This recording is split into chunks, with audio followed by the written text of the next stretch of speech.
नमस्कार मंडळी, कसे आहात सगळे? All good.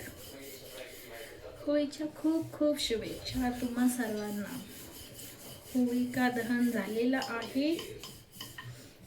ठीक आहे, तर सगळ्यांचा जो द्वेष आहे, दुःख आहे, जी निगेटिव्ह एनर्जी आहे ती सगळी जळून जाऊ दे.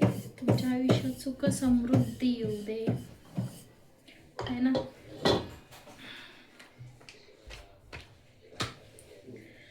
चालू आहेत पोळ्या. तर ना सोशल मीडियावरती बरेच जण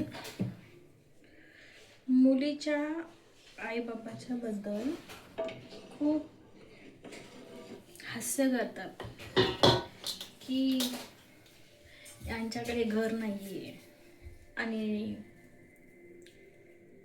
मुलीचा होणाऱ्या नवऱ्याकडे घर पाहिजे. हे चुकीचं आहे की बरोबर? तसं बघितलं तर हे बरोबर आहे. कुठल्या आईबापाला वाटेल की आपण ज्या हालातीत राहिलोय माझी मुलगी ही तशीच राहावी म्हणून? कोणाला वाटतं? कोणालाच नाही वाटत. ऑब्वियसली तुमच्याकडे घर नाही आहे, ठीक आहे, तो तुमचा प्रॉब्लेम आहे, त्यांचा नाही आहे ना. त्यांना जे हवं आहे तसं ते बघतील. त्याच्यामुळे त्यांना कशामुळे बदनाम करायचं ना. जे असं वाटतं की तुमच्याकडे घर नाही आहे हे म्हणून त्यांनी जे नातं तुमच्यासोबत जुळवलं नाही, या गोष्टीच्या तिरस्कारामुळे तुम्ही त्यांना म्हणताय की तुमची अपेक्षा चुकीची आहे. आत्ताच्या ह्याच्यामध्ये तर ना मुलीच्या आईवडिलांनी फक्त प्रॉपर्टीज नाही आणि फक्त नवराच नाही, तर घरातले एक आणि एक व्यक्ती कसा आहे आणि ते घरातले माणसं एकमेकांशी कसे वागतात, मेन म्हणजे त्या घरातल्या मुलाची इज्जत किती आहे, हे लोक बाहेर कसे वागतात, काय वागतात, खूप चौकशी करायला पाहिजे. हो, खूपच जास्त चौकशी करायला पाहिजे.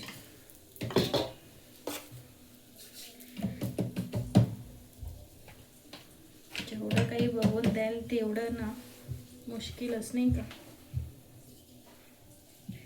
श्रीमंत मुलगा बघून दिला तरी मुलींची गतीच, गरीबासोबत लग्न केलं तरी परिस्थिती तीच.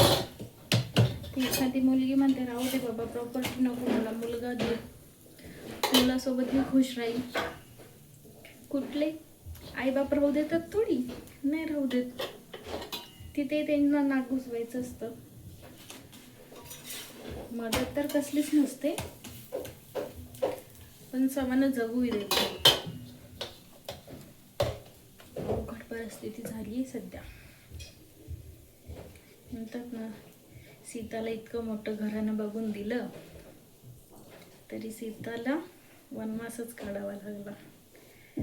तसं आहे, ज्याच्या त्याच्या नशिबाची गोष्ट शेवटी, नाही का. पण प्रॉपर्टीचा विषय राहू दे. मुलींनी ना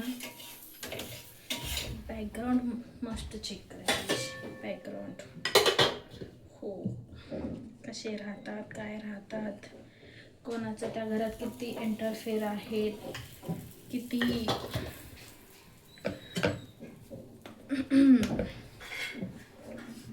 बाहेर कोणाचं किती काय काय चालू आहे.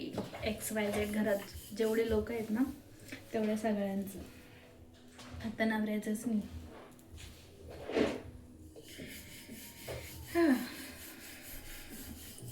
काही प्रिडिक्ट करू शकत नाही सध्या.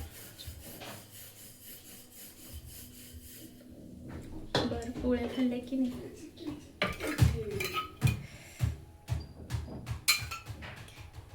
हल्ली ना जे लोक लग्न करत नाहीत तेच सुखी आहेत बाबा. लग्न करून करून करून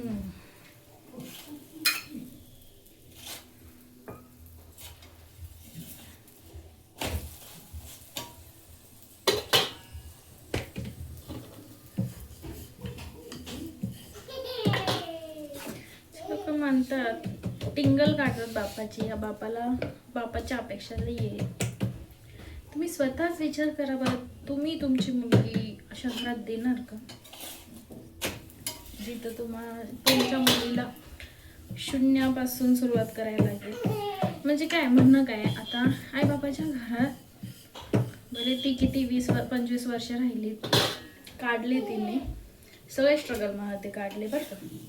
पण तुमची इच्छा अशी आहे की मरेपर्यंत ती स्ट्रगलमध्येच राहावी. तर एखाद्याचं चांगलं होते तर होऊ द्या ना, हो की नाही? तुम्हाला जशी हवी तशी तुम्ही बघा, उगाच लोकांना नावं ठेवू नका असं तसं. सगळंच मुलींच्या गळ्यात घालायचं.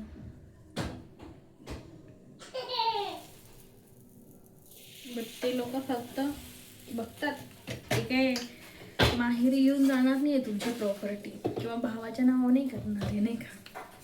घे दादा तू घे माझी प्रॉपर्टी, घे माझ्या नवऱ्याची. हो, नवरा म्हणतो ही बायकोची माहेरच्या प्रॉपर्टीमध्ये पण माझा हिस्सा आहे, आणि इथं सोनेचाच हिस्सा नाही आहे नवऱ्याच्या प्रॉपर्टीवर.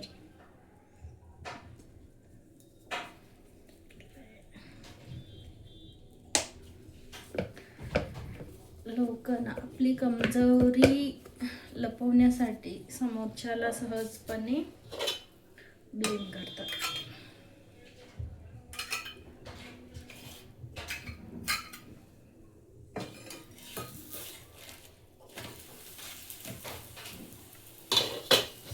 माझं तर सगळ्या मुलींना, त्यांच्या पेरेंट्सला हेच सांगेल की खूप वेळ घ्या, प्रॉपर्टी असेलच द्या, आणि महत्त्वाचं म्हणजे एकच सासू असलेलं घर करा. हो, नाहीतर काय 1-1, 2-2, 3-3 लग्न करून लोक असतात, त्यांची होते मजा, आपले होतात वांदे. आपण राहतो ना घर का ना घाट का, दुश्मन अनाज का. हो, सासूचं आयुष्य जातं, सासरी जागा बनवता पैसे उधळून. आपलं काय ना, आपल्याकडे पैसे नाही इज्जत. करा शून्यापासून परत सुरुवात.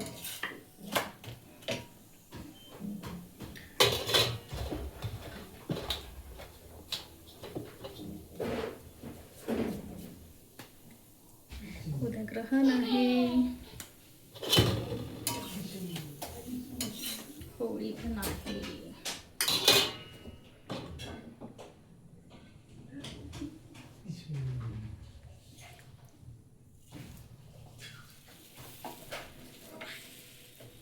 इतक्या फास्ट चपाती नाही, पोळ्याच लागते. Speed matters and quality to.